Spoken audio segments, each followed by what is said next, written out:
Hello, welcome to Juniper Level Botanic Garden, the home of Plant Delights Nursery. We have a really exciting event coming up Thursday and Friday of this week. It's a joint effort with the J.C. Ralston Arboretum at NC State. It's a 2-day symposium as well as a rare plant auction. In front of us here are a small part of the plants that are going into the auction. Some of them are very rare, some of them are the first time they've been available, and we're not going to make you meet each and every one today because the whole catalog of plants will be available online, and you do not need to be present to bid on the auction because it is available to anyone who goes online. You can find the link at it on our website or the J.C. Ralston website, and they'll add new things every day this week. But let's look at a few treasures amongst them. This is a tree, Eliocarpus, that has become a really major shade tree in the garden. It's so tall that we don't really ever notice the flowers, but it's an evergreen tree, and in late spring the old foliage turns bright red and falls on the ground still bright red, and from a distance it looks like the ground is carpeted with red flowers. Really rare,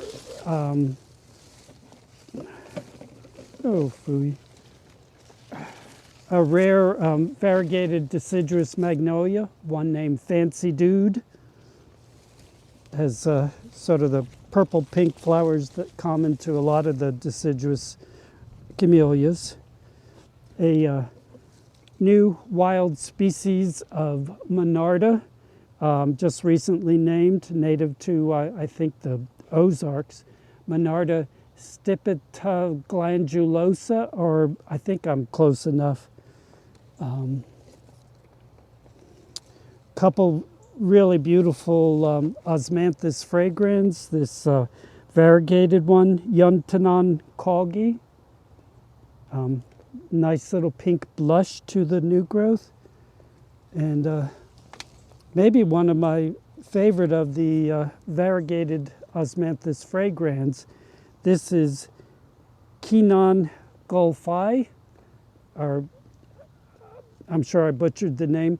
It's green except when it puts out new growth, and the new growth first is bright pink and then gradually changes from pink to cream colored. And you know, the foliage that is now a year old on the plant will be green, so for several months it is this festival of colors. We're excited by this plant because a lot of people see it in the garden and want it. This is the selection of our Ozark witch hazel, Hamamelis vernalis. The selection is Quasimodo, and Quasimodo is a dwarf, as you might guess from the name.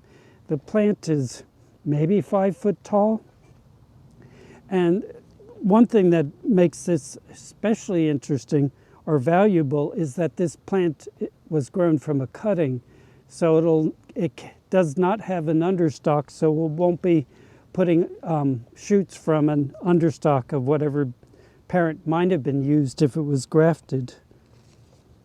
A beautiful bright yellow selection of our native American holly, Ilex opaca, O Sunny Day. Number of crinums, one of which is our own introduction. A variegated epaulet tree,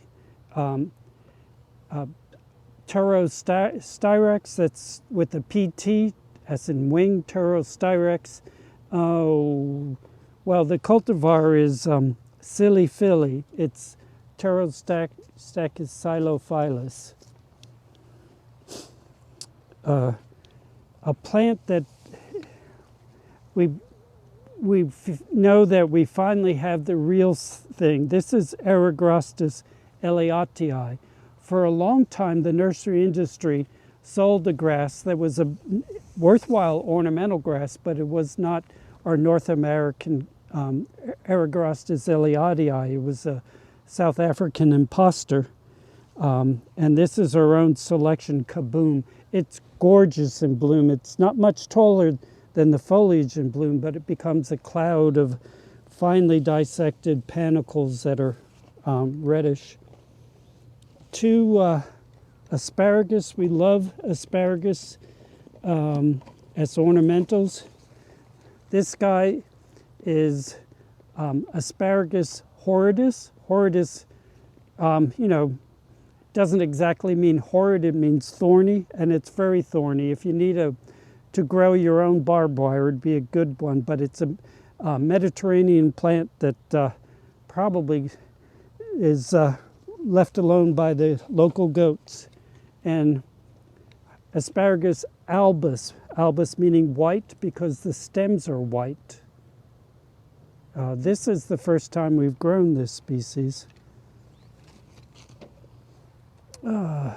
Beautiful variegated selection of the large leaf holly, Ilex latifolia. This is, phooey.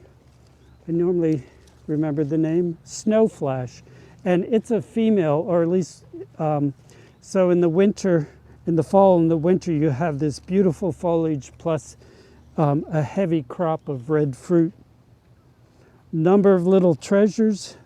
This is one thing I'm really excited about because this is Muhlenbergia dumosa, the bamboo Muhlenbergia, which is not a true bamboo. It's same genus as purple muhly grass.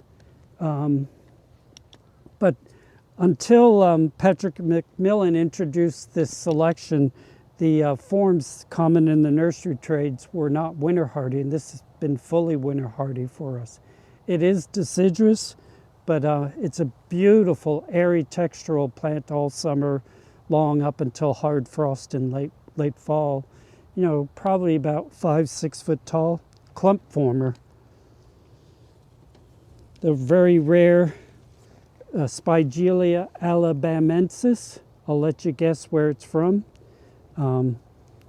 Little pink flowers that open a bit.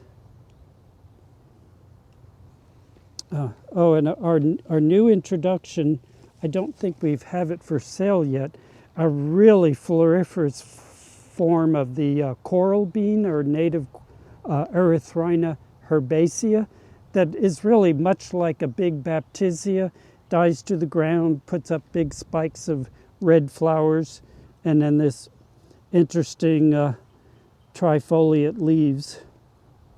Like the baptisia, it's member of the legume family, the pea and bean family. But like many members of the family, it's poisonous, so do not eat the coral beans. Oh, excited about this. Extremely rare Chinese plant, Europhysa henryi. It's in the ranunculus family, and it's a little bit like some of the anemones, blooming for probably about 3 months in late winter into early spring. Clump of foliage gets fuller and not much taller, and then it's covered with white flowers for months. Oh, so many things. Taking the prize for one of the cutest plants in the auction, this tiny Eucomis species. This is Eucomis amaryllidifolia, foliage like an amaryllis. Just a charming little chubby thing, and winter hardy here. We have quite a few sun ferns in the auction. Several different species of Chilanthes, which nowadays have been reclassified as Myrianthes, but in the auction list you'll find them under Chilanthes. And our South American Pleopeltis, beautiful evergreen fern. It's Pleopeltis lepidopterus, so the same name as the family to which the butterflies mean, but that Latin name means scaly wings, and so applicable to both creatures. One of the really fun native baptisias. It is not one that's drop dead showy in bloom, but it's beautiful foliage all summer long.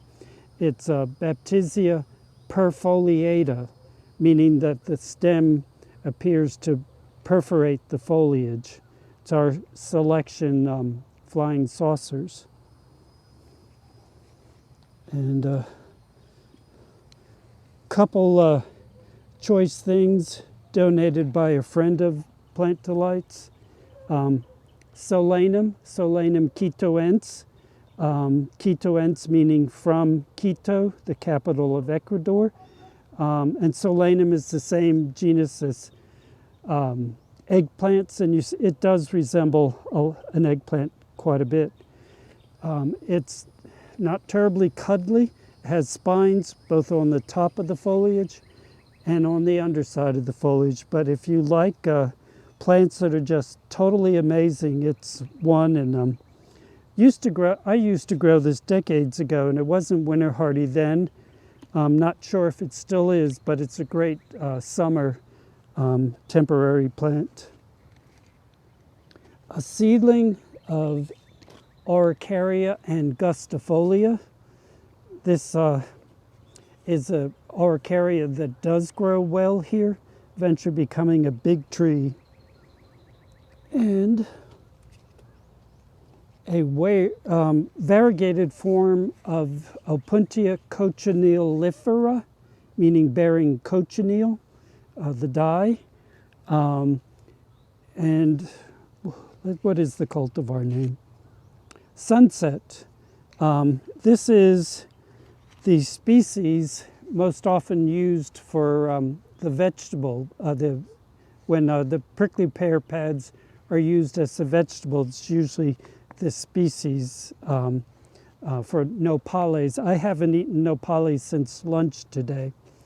And the forms that are grown for using as a vegetable are largely thornless. This variegated form is looking a lot like a typical Opuntia with prominent thorns. I don't see glaucids on it, which I don't see.